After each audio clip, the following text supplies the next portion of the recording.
दर के गरीब भिखारी की तरफ से बार बार नमस्कार करते हैं,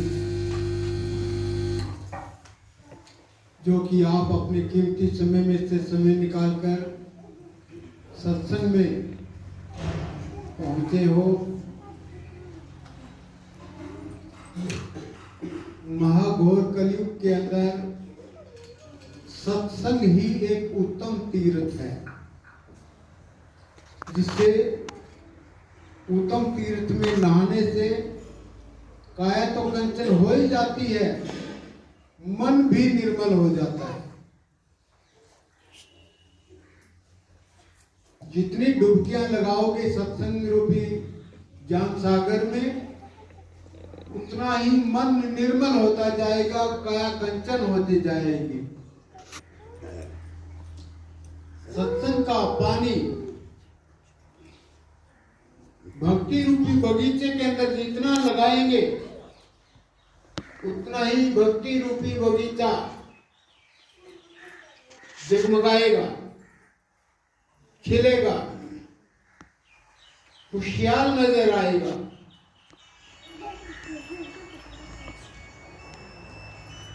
एक बार समय आने पर पानी नहीं दिया तो वो फसल मुरझा जाएगी। इसलिए समय पर हर महीने तीसरे इतवार को यहाँ पर सत्संग होता है,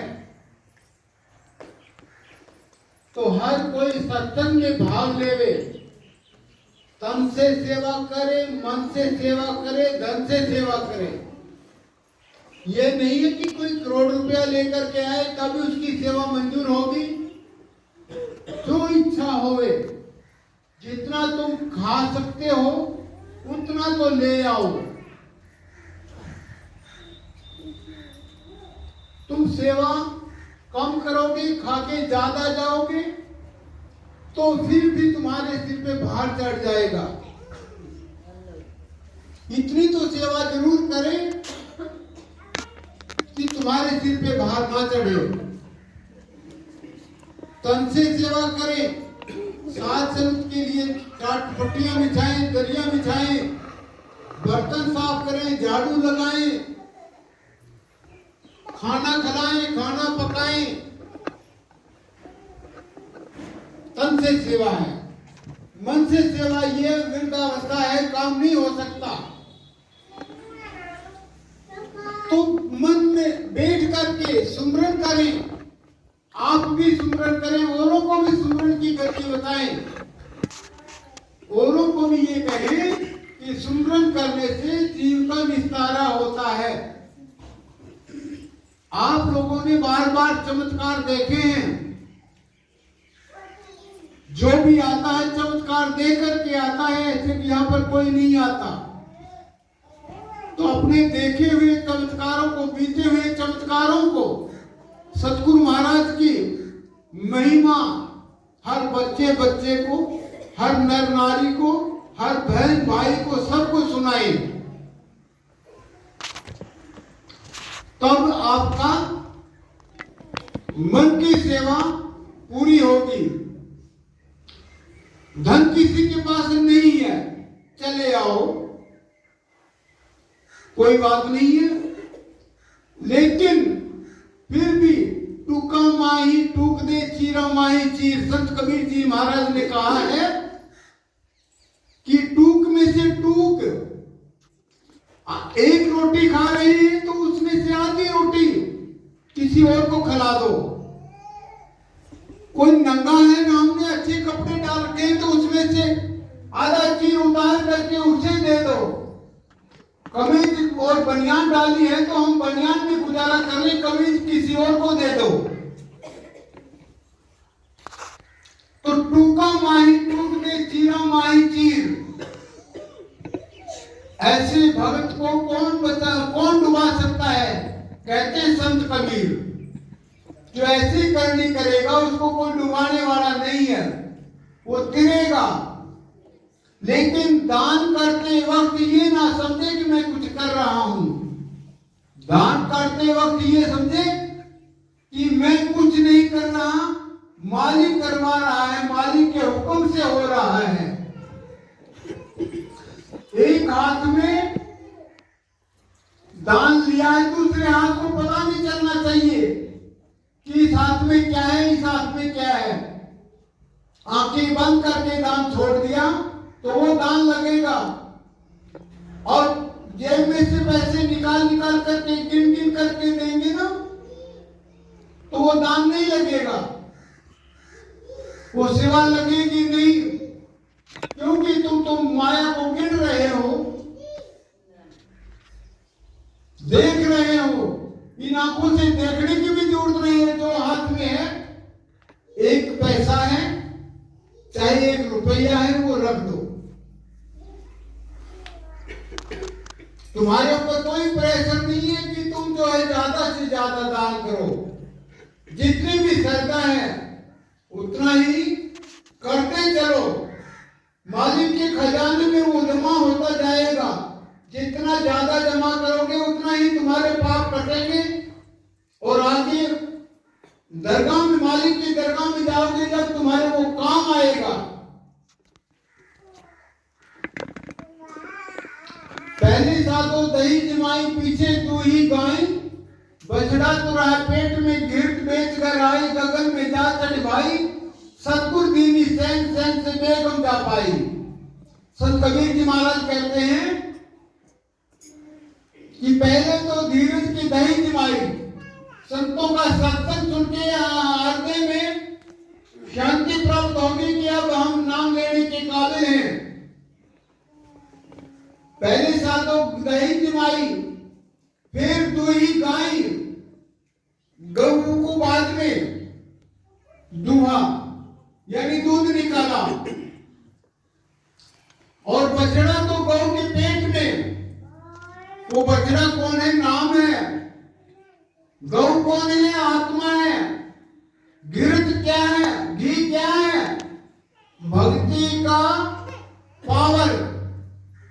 भक्ति की जितनी पावर इकट्ठी हुई, ज्यादा इकट्ठी हुई तो काट के मथे मारी, ले वही तने रूपी शरीर का किराया, तेरा किराया लेखा जोखा बराबर हो गया, तूने शरीर बनाया, इस तेरे शरीर का किराया पकड़, और आत्मा सतलों को चली जाएगी। तो ऐसी रेडी जीना सीखो।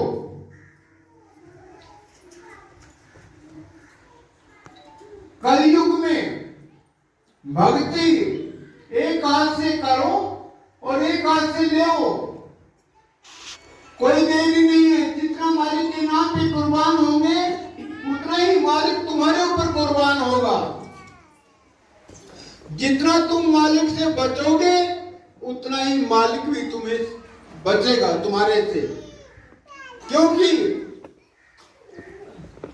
कबीर जी महाराज ने कहा कि मेरा मन वाणियां अपनी बाण कभी ना भूले, पैसे रोक मांगता पीछे कमती तो ले, आन कांड रखता डंडी में मीठा मीठा बोले।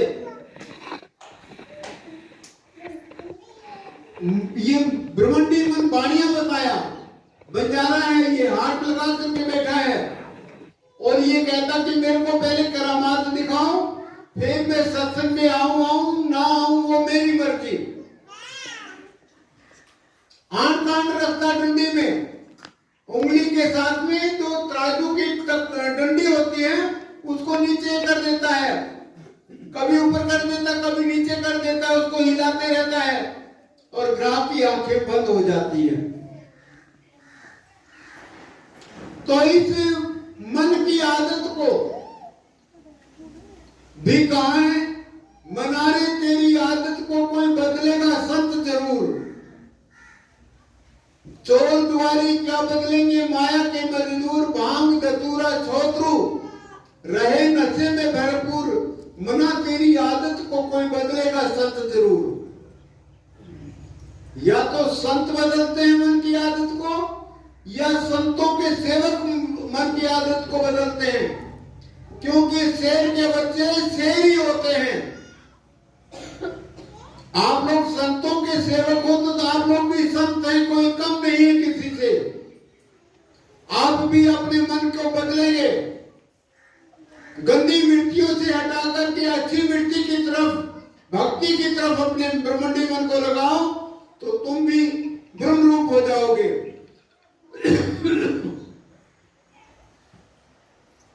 अगर ऐसा नहीं किया तो अभी एक बेटी भजन गा रही थी, ये जन्म दोबारा मिलेगा नहीं मिलेगा, नहीं मिलेगा, नहीं मिलेगा, कभी नहीं, कभी नहीं, कभी नहीं। अब तो मिलेगा, अब मिला है, फिर न मिलेगा, कभी नहीं, कभी नहीं, कभी नहीं। ये दोबारा जन्म मिलेगा ही नहीं। जन्म मिल जाएगा, सांप बन जाएंगे, बिच्छू मेंढक बन जाएंगे, काग बन जाएंगे, और पक्षी बन जाएंगे, पशु बन जाएंगे, हाथी बन जाएंगे। लेकिन वो ये सब पराधीन है, औरों के सहारे पे चलने वाले हैं। इंसान किसी और के सहारे पर नहीं, मालिक के सहारे पर चलता है। मालिक का सहारा चाहिए इंसान को। तो आप लोग जो है स्वयं ही स्वतंत्र हैं, आजाद हैं, भक्ति कर सकते हो, तुम्हें कोई रुकावट नहीं है। रुकावट डालने वाले अंदर बैठे हैं, उन ठोकों को आंखों में शब्द नाम का सुरमा डाल दो, वो अंधे हो जाएंगे। कौन? काम, क्रोध, लोभ, मोह, अहंकार।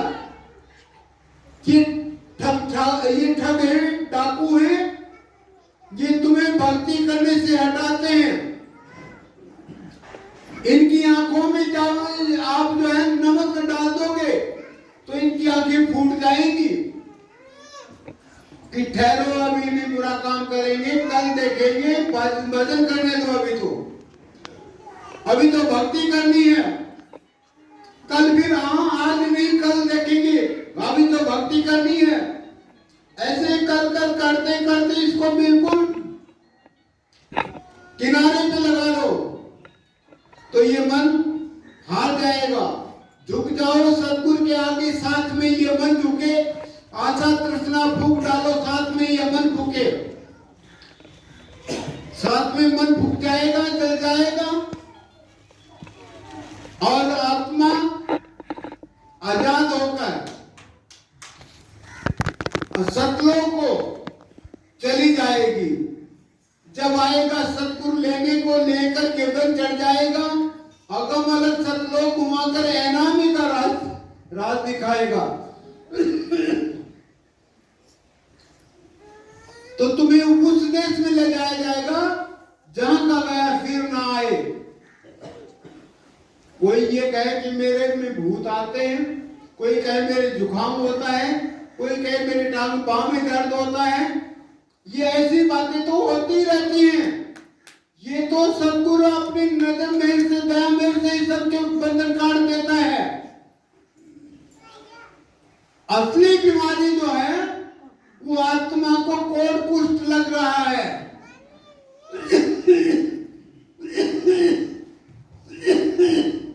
जन्मों जन्मों की बीमारी लगी हुई है। उस बीमारी से बचने के लिए राम नाम का सुमिरन करना बहुत ही जरूरी है। जब तक राम नाम का सुमिरन नहीं करोगे तब तक पार उतारा नहीं होगा। और राम नाम कई दुकानों पे, हट्टियों में, बाजारों में नहीं मिलता, मंडियों में, शहरों में नहीं मिलता। वो नाम तो केवल संतों के पास में मिलता है। संत वो होना चाहिए जो निरंजन से जीव की डोर छीन के सतलोक में सत्पुरुष के हाथ में सौंप दे। कोई ऐसे पावर रखने वाला कोई फकीर हो तो उनसे नाम लेने में कोई देरी नहीं करनी चाहिए। संत बने फिरते हैं, लेकिन ये नहीं पता कि निरंजन ने जीवों की डोर कहां छुपा रखी है। कान में गुर, तू चेला में गुर, दर स्वर चडू चिर मर्जी तेरी, सुल्फा भांग धतूरा और शराब पीने के लिए पैसा हमें दे दो, और तुम डूबो या पिरो, तुम्हारी मर्जी। तो ऐसा गुरु बनाने से जीव का बेड़ा पार नहीं होगा। ऐसा तो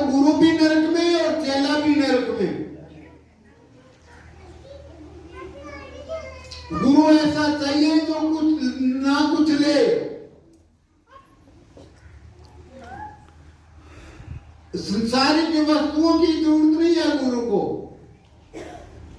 गुरु को जरूरत है तन मन की। तन और मन गुरु के अर्पण कर दिया जाए तो बेड़ा पार है। और भाई मैं जानू कि मैं ठीक हो जाऊं, उसके बाद में फिर मैं देख लूंगा सत्संग में आऊं या ना आऊं, मेरी मर्जी। तो ऐसे जीव तो ना आए तो बढ़िया है। और नाम लेकर भी बदनाम करने का कोशिश करते हैं वो। ऐसे भक्तों की हमें जरूरत नहीं है। हमें तो उन भक्तों की जरूरत है जो कड़ी तपस्या करे, भक्ति करे, दिन रात 24 घंटे सुमरन भजन में लीन रहने वाले भक्तों की जरूरत है। ऐसे जीवों की जरूरत है, ऐसे इंसानों की जरूरत है। और भजन बोलो बेटे। नीलज्जियों की लाज परम संत राम प्रकाश जी महाराज जी आप जी के चरणों में कोट कोट प्रणाम। गुरु प्यारे साध संगत जी, सतगुरु की गोद के अंदर बैठी हुई सभी साध संगत को इस कुत्ते की दर के कुत्ते की तरफ से बारंबार नमस्कार।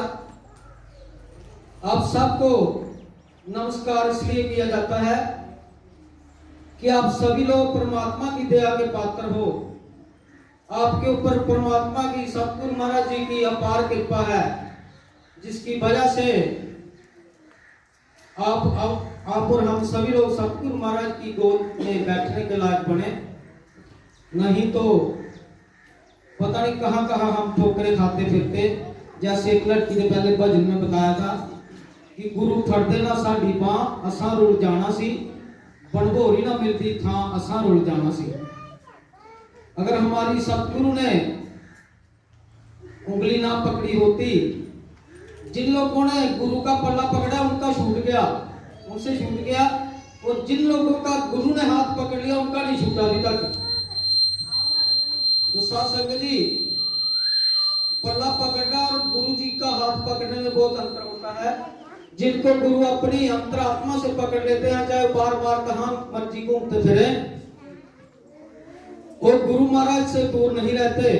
और जिन लोगों को गुरु महाराज की दया का आशीर्वाद नहीं मिलता, वो चाहे जहां मर्जी बैठे हो, चाहे 24 घंटों गुरु महाराज के साथ साथ घूमते फिरे, अगर गुरु महाराज की दया का, गुरु महाराज की रजा का, गुरु महाराज की मर्यादा का अगर हम लोग पालन नहीं करते तो हम नजदीक होते हुए भी दूर हैं।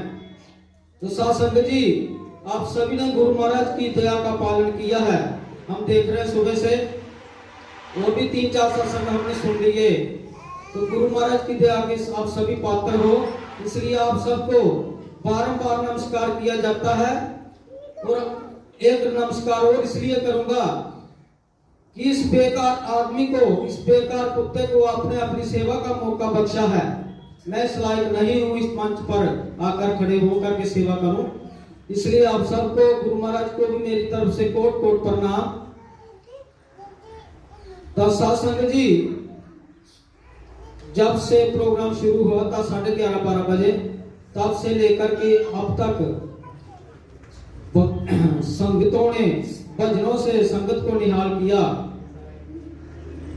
तो साध संगत जी, मेरे पास अभी कुछ बचा तो कुछ भी नहीं है, लेकिन फिर भी सतगुरु की महिमा अपार होती है, असीम होती है। इसकी कोई सीमा नहीं होती। इसको जितना मर्जी गाए जाओ, जितना मर्जी लोगों में प्रचार बांटे जाओ, इसका कोई हद नहीं है, कोई सीमा नहीं है। और दुनिया के धन को आप बांटोगे तो धन खत्म होगा, लेकिन गुरु नाम का जो प्रचार करेगा, गुरु ज्ञान को जो बांटेगा, उसको ज्ञान और बढ़ेगा। ये भी गुरु महाराज की अपार कृपा है। इसलिए एक बहुत पुराना भजन मैं अपने जब से होश में हूं तब से सुनता रहा हूं कि जोत से जोत जगाते चलो, प्रेम की गंगा बहाते चलो। जोत से जोत जगाने का ये मतलब नहीं है कि दिया इधर से दिया जला दिया, आगे जाकर फिर दिया जला दिया, वो मतलब नहीं है। जोत से जोत जगाने का मतलब ये है कि जैसे हमारे गुरु महाराज पीछे से लेके कबीर साहब से लेकर के अभी तक संसार में रोशनी कर रहे हैं। तो ये उधर से लेके जो जोत आई थी, इसको प्योन का नमूना लगा हुआ है। ये कभी ये जोत जो है ये कभी जन्म नहीं लेती और ना ही कभी ये खत्म होगी। ये जोत अमर होती है, ये प्योन के नमूने द्वारा चढ़ाई जाती है। ये जोत से जोत ही जगती है, ये जोत कभी जन्म नहीं लेती। ऐसी जोत की रोशनी में रहोगे तो कभी अंधेरे का डर नहीं सहन करोगे। इस करके सभी के आगे मेरी हाथ जोड़ करके विनती है कि गुरु महाराज की रजा में रह करके गुरु महाराज के बताए हुए नियमों का पालन करके भक्ति करोगे तो आप कभी भी काल की ताकत आपको नहीं रोक पाएगी। जहां चाहोगे सतगुरु की शरण में सतगुरु आपको आराम से ले जाएंगे। अगर पापों का बोझ हमने लदा होगा तो हमारे को सतगुरु ले तो जाएंगे, छोड़ेंगे फिर भी नहीं, लेकिन फिर ताकत ज्यादा लगानी पड़ेगी गुरु महाराज ने हमारे लिए। इसलिए हमने थोड़ा थोड़ा हाथ पांव आपे भी हिलाना पड़ेगा। जैसे कोई दरिया में डूब रहा होता है तो उसको निकालने के लिए अगर दूसरा आदमी जाएगा तो उससे कमजोर होगा या छोटा होगा तो उसको भी डुबो देगा वो। इसलिए अगर दूसरा भी थोड़ा हाथ पांव हिलाएगा तो दोनों आराम से तैर के आ जाएंगे। इसलिए हमने सभी ने दूसरे के लिए तो नहीं, कम से कम अपने लिए भक्ति जरूर करनी चाहिए। तो एक बार का जिक्र है कि हमारी ही प्रणाली में गुरु महाराज है। अभी मेरे को याद पूरी बात नहीं है कि गुरु महाराज के नाम पर कौन से गुरु महाराज जी हैं। जो सामने पोस्ट लगा इन्हीं गुरु महाराज में से कोई बाबा जी थे। तो उनका एक शिष्य था। जैसे अभी कणक की फसल खड़ी है तो फसल को बीमारी लग गई, सभी लोगों की फसल को बीमारी लग गई। जब बीमारी लग गई तो जो गुरु महाराज का शिष्य था सतगुरु महाराज के पास में जाकर के कहने लगा, महाराज जी हमारी फसल खराब होगी, हमारे बच्चे क्या खाएंगे।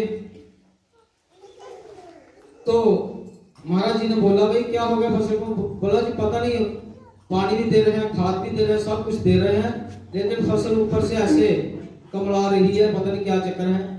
तो गुरु महाराज जी ने बोला, जाओ नलके से पानी का एक जग भर के ले आओ। तो सेवक ने पानी आकर के दे दिया।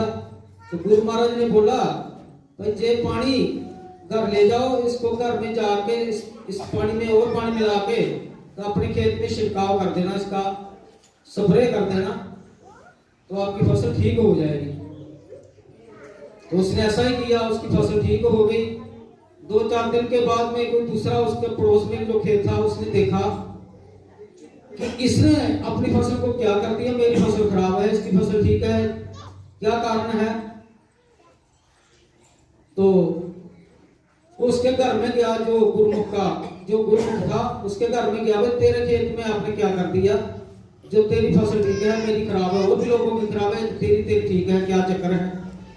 उसने बोला, भाई मेरे को गुरु महाराज ने अमृत दिया था इसमें छिड़काव करने के लिए, तो मैंने उस अमृत को छिड़काव किया है तो मेरी फसल ठीक होगी। बोला फिर मेरे को भी ले चलो गुरु महाराज के पास में।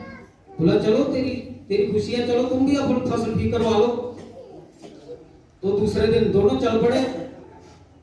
जब गुरु महाराज जी की पास में जाकर के प्रार्थना की तो भगत जी जो गुरु महाराज के शिष्य थे उनको पूछा, ये व्यक्ति कौन आया है प्रेमी। तो उन्होंने बताया जी ऐसे ऐसे है, जिस फसल का समाधान करने के लिए आए हैं। तो महाराज जी ने पूछा, हाँ भाई यही बात है। हाँ बोला जी यही है। बोला भाई इसकी तो फसल ठीक होगी लेकिन तेरी होनी बहुत मुश्किल है। बोला जी क्यों। बोला आप फसल ठीक कराने के लिए आए हो ना। तो आपको फसल ठीक चाहिए, आपको और कुछ नहीं चाहिए ना, आप इसलिए आए हो, तो आपकी फसल नहीं ठीक होगी। इसकी फसल इसलिए ठीक हुई कि इसकी फसल ठीक होती या ना होती, इसने गुरु द्वार को कभी नहीं छोड़ना था। तो आप आए हैं फसल ठीक कराने के लिए। अगर आपकी फसल ठीक होगी आप तब भी बच जाओगे, अगर नहीं ठीक हुई तो आप तब भी बच जाओगे। तो कहने का भाव अर्थ ये हुआ कि जो लोग अपनी शारीरिक समस्या लेके आते हैं, दुनियावी समस्या लेके आते हैं गुरु महाराज के पास में, तो वो लोग समस्या हल होने के बाद में भी भाग जाते हैं, जिसकी नहीं होती उसने तो भागना ही भागना है। तो इस करके हम लोगों ने अंतरात्मा से गुरु महाराज की शरण में जुड़ना है, इस आत्मा का उद्धार करने के लिए। जो हमारी दुनियावी जरूरतें हैं, जो हमारी जिस्मानी जरूरतें हैं, ये गुरु महाराज हमारे को फ्री में दे देंगे। इसके लिए हमारे को अलग से भक्ति नहीं करनी पड़ेगी, लेकिन हमने अंतरात्मा से उस गुरु महाराज की भक्ति को मान करके गुरु महाराज की रजा के अंदर रहते हुए, चाहे हमारा दुनिया का काम हो जाना हो, हमने अपने आप को कुर्बान करना पड़ेगा। जैसे हम तन मन पानी में कह तो देते हैं अरदास में कि तन मन धन सब कुछ तेरा, कह तो देते हैं लेकिन हम देते कुछ भी नहीं। जब हम अपना तन मन धन सब कुछ दे देंगे तब हमारे को कोई परवाह नहीं रहेगी, तब हमारे को कोई दुनिया की जरूरत की चीज नहीं मांगनी पड़ेगी। दुनिया की जरूरतें हमको बिना पूछे ही पूरी होती रहेंगी। जैसे किसी के घर के बीच में बच्चा होता है तो माँ बाप को पता होता है इसको स्कूल के लिए क्या क्या चाहिए है, इसको घर में रहने के लिए क्या चाहिए। अब एक स्कूल में पढ़ लिखा है, अब इसको नौकरी नहीं मिली तो इसको रोजगार भी देना है। तो माता पिता सभी कुछ जानते हैं, इसलिए हमने गुरु महाराज के ऊपर अपने आप को अर्पण करना है। लवलीन हो करके गुरु महाराज के चरणों में तो भक्ति करे जाए। घर का काम काज नहीं छोड़ना, घर का काम काज भी जरूर करना है। ऐसा ना हो कि घर का काम त्याग करके सत्संग में बैठे रहो तो बाद में दुनिया आपको बुलावे देवे, आप सत्संग में जाया करते आपके घर में गरीबी आ गई। गरीबी नहीं आएगी, घर का काम भी करना है और गुरु महाराज का भजन भी करना है। फिर आप पूछोगे घर का काम भी करना है तो गुरु महाराज का भजन भी करना है, तो सेवा भी करनी है, कैसे होगा। तो सत्संग जी इसके ऊपर भी छोटी सी बात है।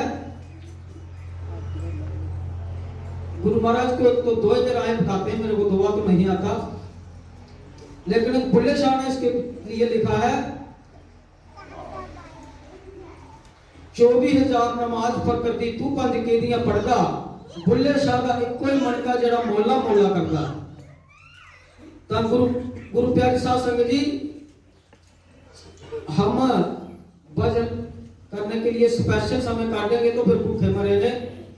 काम करते समय, धंधा करते समय गुरु महाराज के चरणों में ध्यान रखते हुए हम काम धंधे में मगन होंगे तो हमारे धंधे में ना तो घाटा आएगा और ना हमारा काम रुकेगा। हमारा काम भी चलता रहेगा, गुरु महाराज की भक्ति भी चलती रहेगी। अगर सोने से पहले आप गुरु महाराज को याद करके सोएंगे तो आपको सुपने सत्संग के ही आएंगे और दाएं बाएं के सुपने नहीं आएंगे। धन नूरी प्रकाश तेरा ही सहारा। साध संगत जी, आपकी सेवा में एक भजन लेके आ रहे हैं हमारे सेठ जी सतीश, कहाँ गए अभी, तो इनके कर कमलों से गुरु महाराज की रहमत से एक भजन की रचना हुई है। तो आपके सामने अभी जो भजन पेश किया जाएगा, आप जिनको समझ आता हो तो साथ साथ में बोलने की कृपा करनी। धन नूरी प्रकाश तेरा ही सहारा।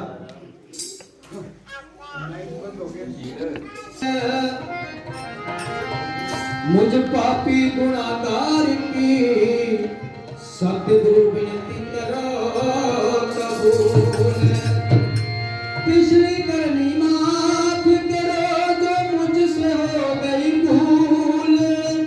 परम संत राम प्रकाश सतगुरु मेरे, मैं दिल रहूं चरणों की धूल।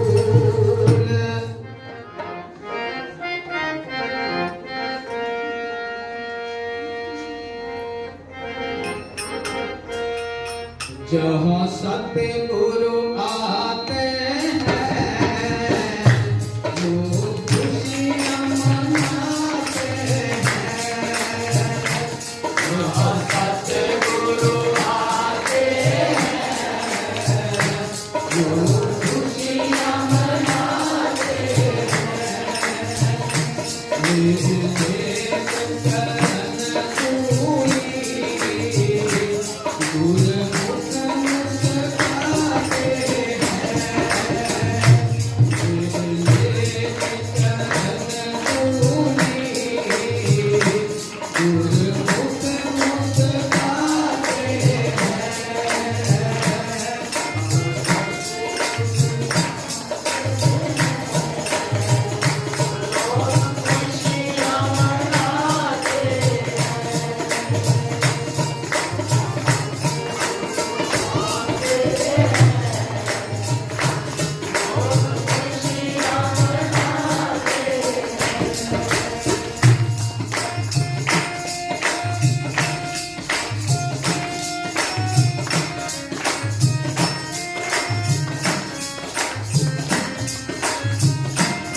में